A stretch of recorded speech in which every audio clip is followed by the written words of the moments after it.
नमस्कार मेरे देश के सभी देशवासियों। कल ही हमारे देश के प्रधानमंत्री श्री नरेंद्र मोदी जी टीवी पर और रेडियो पर अपने मन की बात सुना करते हैं।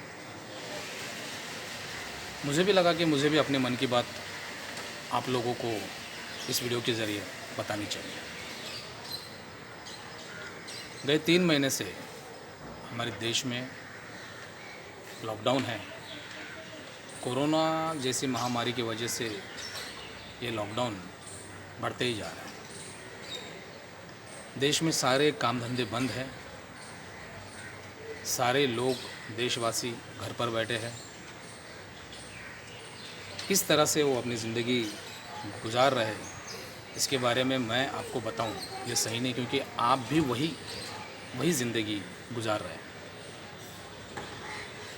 ऐसे माहौल में हम सरकार से, देश की सरकार से ये आशा रखते थे कि सरकार हमारे लिए कुछ करेगी, सरकार हमारे दुख दर्द कम करने की कोशिश करेगी। लेकिन ऐसा तो हुआ नहीं। उल्टा ये हुआ कि देश के सरकार ने सारे देश में पेट्रोल, डीजल, रसोई का जो गैस होता है वो, ये सारी चीज़ों में बहुत ज़्यादा बढ़ोतरी कर दी, जिसकी वजह से महंगाई देश में बढ़ रही है। अब कुछ हमारे दोस्त हैं जिन्होंने अपना ज़मीर बेच खाया है, जिन्होंने अपनी अक्ल दूसरों के चरणों पर रख दी।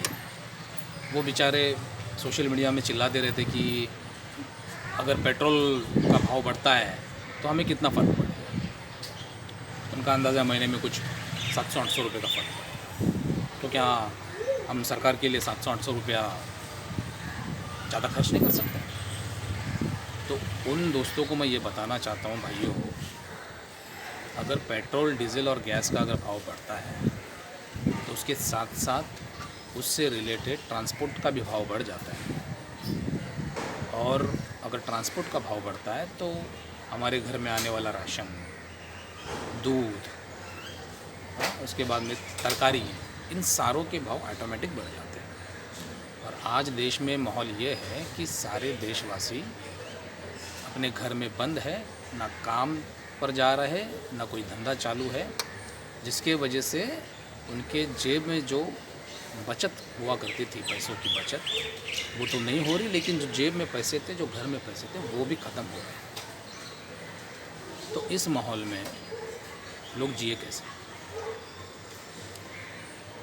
अभी हमारे प्रधानमंत्री जी कहते हैं कि इसमें आप मौका ढूंढिए, हर विपदा में मौका ढूंढिए। मुझे एक बात समझ में नहीं आती, आदरणीय मोदी जी, नोटबंदी में कई लोगों के घर उद्ध्वस्त हो गए, कई लोगों की जानें गई, कई मौतें हुई।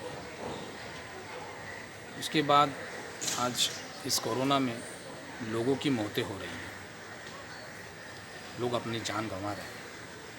तो इस जान गंवाने वाली चीज़ों में, या लोग हमारे देशवासी मर रहे हैं, इसमें हम अपना मतलब काम धंधे करने का मौका कैसे ढूंढें? लोगों की मौत का कारोबार करके हम आत्मनिर्भर बन रहे हैं, या हम देश को ये बताना चाह रहे हैं कि तुम्हारा तो जो होगा मुझे कोई लेना नहीं। मुझे एक फ़िल्म देखी थी मैंने, अमिताभ बच्चन जी की, मिस्टर नटवरलाल। उस फिल्म में एक डायलॉग ऐसा है कि जब मुझे कोई बेवकूफ़ बनाता है तो मुझे बड़ी हंसी आती है। आज पूरा देश जो बेवकूफ़ बन रहा है और उन्हें पता है, लेकिन उनको समझ में नहीं आ रहा है कि वो हंसे क्यों हुए। तो आपने कहा था कि मैं तो भाई झोला उठा के चल दूँगा। आपके लिए वो सही है, क्योंकि मैं भूलना नहीं चाहता, आप हमारे देश के प्रधानमंत्री जी हैं। आपके लिए सही है सर, आप तो झोला उठा के चल देंगे, हम क्या करें? हम भी झोला उठा के चल दिए, अपना परिवार, अपने बाल बच्चे छोड़ दें। कुछ भी कर सकते हैं, उसके लिए आपको सोचना नहीं पड़ता। आपके घर में आज जो आप चाय पी रहे हो सरकारी पैसे से, हमको तो वो नहीं मिल रहा है ना, देशवासियों को तो नहीं मिल रहा है ना। तो मैं आपसे विनती करूँगा कि ज़रा सोचिए, चाइना हमारा दुश्मन है, उससे दुश्मनी निकालिए। उन्होंने हमारे सैनिक मारे, उनको घर में घुस के मारिए। आप तो उनसे दुश्मनी तो लेने नहीं पा रहे, लेकिन देश के लोगों से दुश्मनी ले रहे हैं, देश के लोगों से दुश्मनी निकाल रहे हैं। गैस, डीजल, पेट्रोल का भाव बढ़ाकर लोगों को परेशान कर रहे हैं, लोगों को फिर से आत्महत्या करने के लिए प्रवृत्त कर रहे हैं। तो मैं इस वीडियो के माध्यम से आपसे ये विनती करता हूँ कि आप ज़रा सोचिए इस बारे में, और देश में जो पेट्रोल और डीजल के भाव आपने बढ़ा रखे हैं, इसके जल्द से जल्द कम कीजिए और अच्छे देशभक्त होने का सबूत दीजिए। जय हिंद, जय भारत, जय महाराष्ट्र, जय भीम।